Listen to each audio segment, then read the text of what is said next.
Much like life in the real world, there are many interesting ways to die in the land of Skyrim. Most people will die as a result of combat or gravity, and in some cases a one-way express ticket to the moon. Although, unlike the real world, death never seems to be a result of a disease. At least for the protagonist anyway. Rather, any ailments received from getting too friendly with the local wildlife just results in some debuffs for the player until they can find a cure disease potion or become a furry. But, what if for some reason you could not cure your illnesses? How would the rest of the game play out? Well, that's what I aim to find out as today we figure out, can you beat Skyrim with every disease?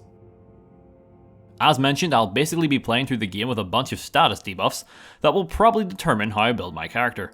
I will also not be allowing myself to engage in combat until I have every disease, just to do things right. It should go without saying that I will obviously not be contracting lycanthropy for this run, as it cures you of all other diseases. As for vampirism, more on that in a bit. Now with all that out of the way, let's begin. Starting things off, it doesn't really matter what race you choose, as they can all be inflicted with the debuffs regardless. Because I hate myself, I suppose, and for no other reason, I decided to play as an Argonian. This means I will have a natural 50% resistance to disease, therefore making it just that little bit harder, or more accurately, tedious, for myself going forward. I end up chasing after Hadvar in the opening, which doesn't really mean a whole lot in the grand scheme of things, as I don't plan on playing through the Civil War quest line this time around. I proved to be a great distraction for the Stormcloaks by running in circles until finally make my way outside in the slightly more vibrant woods thanks to some basic graphic mods.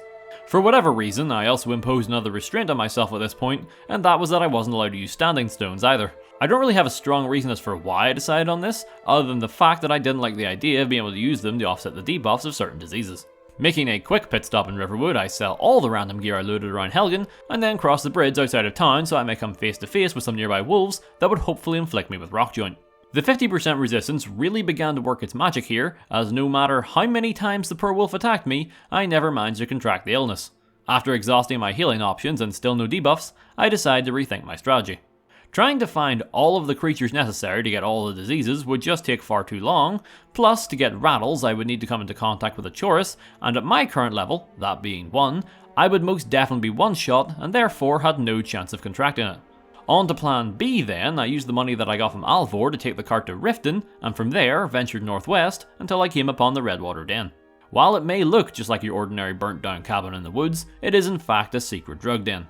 Turns out it's actually a secret inception, as the secret also houses a secret in that the place is actually being run by vampires. After sampling some of the local flavours, I wake up in a cell, and now I can put my plan into motion. For my second prison break of the day, I get a lockpick off the nearby corpse of a wood elf, and once I unlock the door, begin sprinting through the cave, all the while doing a very poor job of avoiding the vampire threat. They get the best of me on more than one occasion while trying to locate my reason for being here, not surprising really given the fact I'm forbidden from attacking them until I'm under the weather. Eventually, I am able to power through, in one part to luck, and another to having the brain cells needed to close this gate behind me, preventing the horde from dining on my Liz innards.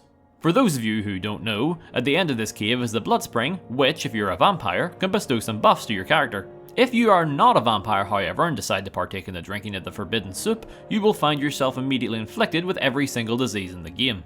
Well, to be honest, due to my resistances, I have to end up guzzling down a lot more, as my Argonian continues to be incredibly stubborn. Regardless, it does work, and now I have every disease in the base game. Turns out, when Bethesda released Dragonborn, for whatever reason, they added a new disease called Droops. Besides the fact that it has the absolute best name for a disease, it is also only obtainable from ash hoppers in Solstheim, so I guess that's where I'm off to next. I already have enough money to pay for the journey, and thankfully it doesn't take very long to find an ash hopper, as funny enough, they're quite common in any area covered in ash. It was just a matter of patience now as I waited to contract my final illness. I ended up dying a few times, but it was pretty much intentional as I made a save as soon as I found the creature, so I just let the cycle of death and rebirth repeat until I got what I needed. Thankfully on my fourth attempt I was able to tough it out just long enough thanks to Hiskin and could collect my final debuff, meaning the run could finally begin. But first, let's run down each disease and what they bring, or I suppose take away, from the table. Sanguinaire Vampirus reduces your max health by 25 and will eventually progress to Vampirism, again, more on that in a bit. Ataxia makes pickpocketing and lockpicking 25% harder. Brain Rot reduces 25 points of your overall magicka. Witbane makes magicka regen 50% slower. Bonebreak Fever reduces your maximum stamina by 25 points. Rattles makes stamina recover half as fast. Droops lowers one-handed and two-handed weapon damage by 15%. And finally, Rockjoint also lowers weapon damage by making you a further 25% less effective with melee weapons. Understanding what my weaknesses will now be going forward, it was time to decide on a build. Naturally, magic is out of the question, as the slow recharge speed will just make it a chore to use. Melee weapons being 40% weaker also naturally makes them less than ideal, therefore the only offensive skill left is archery. Funny enough, sneak is also unaffected by the debuffs, so we can chalk that up as yet another reason as to why Stealth Archer is yet again the most overpowered build. Heading back to Skyrim and more accurately up to Bleak Falls Barrow, I had considered just going full Stealth Archer, and I did use the bow from time to time throughout the run. But here's the thing, this being a run where I can use whatever I want in terms of weapons, I ended up going with two-handed as my main skill as it is just my preferred way to play the game. Sure, my melee weapons and stamina are terrible, but if you ask me, that just makes things more interesting, as now I can't just steamroll my way through with power attacks and actually have to think about how to engage certain combat scenarios. Or at least I will at some point. As you can imagine, rocking up to the first mandatory dungeon of the game's story with a steel greatsword and even a crumb of knowledge makes fighting my way through a non-issue, even with my lizards crippling everything. After asking very nicely for the Dragonstone, I return the call to Lucan, and just as I'm about to leave for Whiterun, this happens.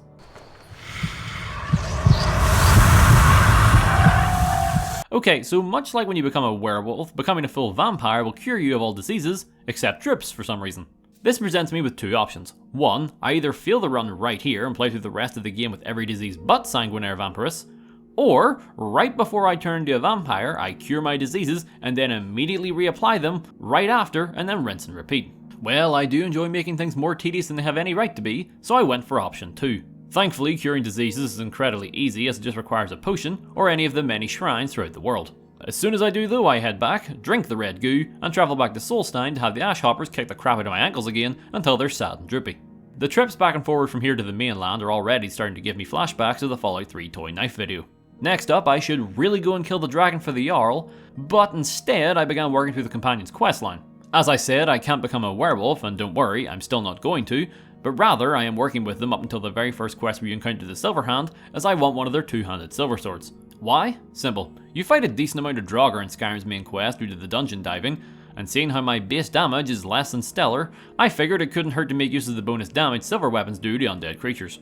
Plus, as an added bonus, I pick up my custom-made Skyforged steel battle axe from Yorland, which is also a pretty great weapon for the time being. With my future-proofing done, I make my way for the dragon and prepare for a fight. Thankfully, Argonians can make surprisingly good tanks with their regen ability, and as such, once the dragon is on the ground, I'm able to stand right in front of him and take his blows while I go full Lincoln on his ass. I then chow down on some soul, and due to all the time I spent with the companions, was required to reset my diseases and become down with this sickness once more. Normally, the only worthy opponent on the way up the 7,000 steps is the frost troll near the end, who I killed this time thanks to the reach of my axe, but this time, I was faced with a more worthy foe. This wolf. He may look normal enough, but one single bite with him was enough to inflict me with Rockjoin. This is certainly quite the feat, not only because of my disease resistance, but also the fact that I somehow contracted the same disease twice. And sure enough, there it is in my active effects, 2 cases of Rockjoin. My weapons are now working at less than 50% of their overall effectiveness, therefore with each passing moment, I am ever more grateful for going out of my way to get that silver sword. The Greybeard's tests are as fun and interesting as ever, as I'm sure you can tell by the fact I keep headbutting Master Arngeir just to get a move on. It's now off to Ustengrav, and therefore time to put that silver sword to good use. Thing is, Ustengrav and the rest of the game will also have enemies that have yet to die a first time, therefore I will need a better weapon than just a silver sword. Fortunately, I know just where to get one, that also happens to be on the way to my current objective. The route I take has me past through Labyrinthian, but rather than just run through, I instead will be stopping off to collect the aforementioned weapon. I tried my best to take down the frost trolls, but for whatever reason they were hitting a lot harder than the previous one at High Hrothgar, and therefore led to a lot of naps in the snow. Eventually I said to hell with it, and just ran past them. Despite having what seems to be opposable thumbs, trolls cannot seem to open doors, therefore I am relatively safe here for the time being. Well, as safe as you can be in a room with a Draugr Deathlord, but you see, it's okay, as he is who I'm here to kill. That's because, no matter what point you are in the game, he'll be carrying a two-handed ebony sword, which is of course a substantial upgrade for any class this early in the game. Naturally, engaging him in a fair fight is out of the question, as I have no doubt he would wipe the floor with me within seconds. Thankfully, this is Skyrim, so I perched myself on a nearby piece of elevated geometry, and began to make use of all the arrows I collected up until this point. It takes a bit to drain him of his health, but it seems to be impossible for him to ever hurt you should you not move from this position. That said, he will sometimes disarm you with the power of the voice, and if you're not careful, your bow may end up in this pit of death. I'm lucky enough that when he disarmed me, my bow just landed right at my feet, but I would recommend if you're coming here at the beginning of the game for the early loot that you bring some backup bows, so that you won't have to risk getting hit by the freight train shaped corpse. Anyway, once he goes down, I grab the weapon, and once more follow the path to Ustengrav. I get my first kill with the weapon on a nearby Chorus, which is a little funny given how worried I was to face him at the start of the run, whereas this little guy is a complete pushover. The blade continues to see a lot of action in the first few rooms of the dungeon as I have to carve my way through the necromancers and their bandit puppets. Well, I don't really have to kill them, I could run past them, but this is a lot more fun. Plus, increasing my skills would be wise for when I come to mandatory combat encounters, such as the upcoming second dragon fight, but we'll get to that in a moment. Humanoid creatures are known to have a weakness to being stabbed, so I clear the necromancers and their ilk out rather fast, and then it's time to switch it up to the silver as I come up against the Draugr. Even with the silver sword, the damage and stamina debuffs continue to be the biggest annoyance. In fact, my stamina is pretty much empty during every battle, more so here than anywhere else as their frost magic drains whatever little I have left. I managed to push through and learn to become Ethereal Shout, which will definitely get a lot of use going forward, not only for surviving falls that would kill me, but when it's active, you have unlimited stamina for a few seconds, so it will make running from point A to point B a lot quicker. The spiders at the end are of no importance, therefore I travel back to Riverwood to meet Delphine, although not before getting assaulted by every one of Skyrim's DLCs. I've been looking... looks like that's it. Got to go. You there. You're the one they call Dragonborn. Then it is too late. The lie has already taken root in... When Lord Mirak... Time to die. For once, I don't immediately obliterate Dragon number 2 upon its rebirth, and actually have to fight him the usual way. I essentially just copy and paste my strategy from before, and it works pretty well. Delphine helps to keep the pressure off me, and even manages to do enough damage to him that on the way down he crashes into the ground. That said, he was smart enough to do so while coming straight for me. Unfortunately for him, while being shoved around like this, I was still able to use my weapons and could get in a number of free hits. By the time he recovers, he's as good as dead, and I can use his soul to unlock the Ethereal Shout from Ustengrav. Next up is of course the embassy, and as much as I want to put my sword right through a high elf, it's time for yet another disease reset, meaning more blood and a lot more ash hoppers. Returning to Skyrim, I figured that now that I had the Ethereal Shout, that my time would be best spent getting the Elder Scroll now, before heading to the embassy, so that when I meet Parthenax, I don't have to go get sidetracked. I take on a few of the robots with no issues, but attempting to fight the Falmer always led to my death, as a result of having nothing to counter their magic with, outside of attempting to heal through it, which, spoiler alert, never really worked out in the long run. I did join in the fight with Sulla and Umana, however. Up until now I've been wearing light armor just for a focus on speed, but her steel plate is just so much better defensive wise that I can't pass up on the opportunity, so I equip it for the time being, and make my way down to Blackreach. The ability to phase out of the world becomes useful when I sprint for the scroll, and then after literally pushing the buttons from right to left, grab said scroll, and now I can make my way for the embassy. Malborn was not prepared for the amount of stuff that I wanted to take in with me, that being everything except the Elder Scroll, as it is superglued to my back until the end of time. The only reason that I'm giving him literally all of my possessions, and not just my weapons and armor and healing items, is because it would genuinely shock you how many times I completely forget to reclaim my belongings from Delphine. Enough about my peanut brain and its lack of a short-term memory. Inside the embassy I decide to kill everyone I come across, diplomacy and grace be damned. I even get a stealth kill on the Khajiit lady with my ebony sword. Also, for whatever reason, these Thalmor are a complete pushover. The only one who puts up any kind of fight is Relindel. I say that, by the way, full well knowing that he briefly tried to run away from our fight, so let that tell you how much better the others fared. Speaking of, Malborn got the worst out of the lot. Thanks to it being a Bethesda game, the game crashed after I made my way outside, causing me to go through the tunnels twice.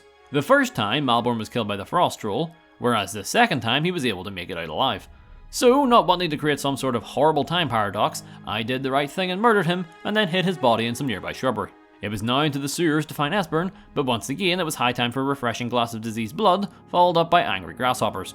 The sewer-dwelling Thalmor are a little tougher than that of their embassy counterparts, mainly due to the fact that they seem to remember that they actually have magic at their disposal, which has really been my weakness throughout this run. On the bright side, I did get myself the chef's hat for the ultimate funnies. Esbern ends up dealing with most of the Thalmor on the way out, whereas I just defy gravity to decapitate one of them while standing over a pit. Back in Riverwood, once again, Esbern and Delphine have what I can only assume is an important conversation. I wasn't exactly paying any mind to them, as I was far more distracted flipping a nearby mug, and oddly excited when I managed to flip it and have it stand upright. Next up, we gotta find Alduin's MySpace page, which is simple enough, as it's only a short walk away from Markarth. I get momentarily distracted once more as I decide to harvest the family's crops for the winter before setting off to my destination. Usually, at this point, there'll be a dragon fighting some Forsworn, and I more often than not just leave them to their battle, but all experience is good experience, so I decide that me and my two idiots will bring the fight to them. I mainly just dealt with the Forsworn while Esbern fought the dragon and pelted the poor thing with his incredibly powerful magic. I'm able to come in and hog the glory, and to my surprise get a small piece of unique dialogue from Esbern for absorbing a soul in his presence. Don't think I've actually ever heard that line before, if I'm being honest. Like, I've killed the dragon that's here of course, but usually him and Delphine are nowhere to be found. Anyway, inside I let my blood, that may as well be a bioweapon at this point, seep into the floorboards before grabbing some armor upgrades and rushing back to the Greybeards as soon as possible, in the hopes that after the fight with Alduin, I will only need to engage in one more disease reset. You may have noticed the breakneck pace I'm going through the second half of the story, and it's really down to one thing. Despite the fact that I have all these debuffs, I have pretty much negated a lot of their effects just by leveling up. Sure, the stamina and magic regen is still an absolute pain when it comes to healing and attacking, but as for weapon damage and my overall maximum stats, I've put enough points into them that I'm still able to inflict a decent amount of damage anyway. Look no further than the first fight with Alduin. Sure, he can pack a punch, and truth be told, I am doing minimal damage to his health, but I am also able to keep him in a cycle of stuns with my sword followed by Dragon Rend that leaves me in control of the majority of the fight. The odd time he's able to break the cycle and get an attack in, but then I can just heal through with my Hisk skin when the situation becomes dire. Needless to say, it's not long before he pieces out, and speaking of peace, everyone is on edge at the council, so I attempted to ease things a bit by providing food for the evening. Sadly, Master Wolfgar forgot to bring drinks, and as such tensions were still at an all-time high. The soothing voice of Max von Sydow is enough to calm everyone's nerves, and as such an agreement is made, and I reset myself, hopefully for the last time, and then it's off to wake up Jarl Balgruuf to inform him on the very good news. Odahviing is obviously a pushover thanks to a single Dragon Rend, forcing him into my custody, and now it's time for the final mission. Like a hot knife through decomposing tissue, the Silver Sword proves itself yet again at the end of the game as I swat away any and all Draugr who even so much as think about asking me to leave. I have gotten stronger, but certainly not strong enough to take on 4 Drakons and the Pope, so I sprint past them and jump straight into heaven. Soon, as per usual, provides me with quite the challenge. In the end, I was only able to beat him by getting a cheap shot in before he drew his weapon, followed by having his skin active during the fight so that I could fend off some of the damage. We all know what happens now. I basically play support during the final battle, as while I can still hurt Alduin, let's be honest, with my debuffs, the Warriors 3 here do the majority of the work. I'm just here to demoralize Alduin by screaming magical insults at him. With that, the day is saved, I return to Skyrim, finishing the game and proving yes, you can indeed beat Skyrim with every disease. It was an interesting concept for a run. It was certainly more difficult in the beginning though when I had lackluster weapons and armor, but as soon as my skills started to improve, as you probably noticed, I began to steamroll through regardless of any debuffs. Regardless, that's going to be the end of this challenge video. If you enjoyed what you saw, consider giving the video a like, and if you're interested in more challenges in the future, feel free to subscribe to one of these videos out every week. My name is Nerbit, stay safe everyone, I'll see y'all in the next video.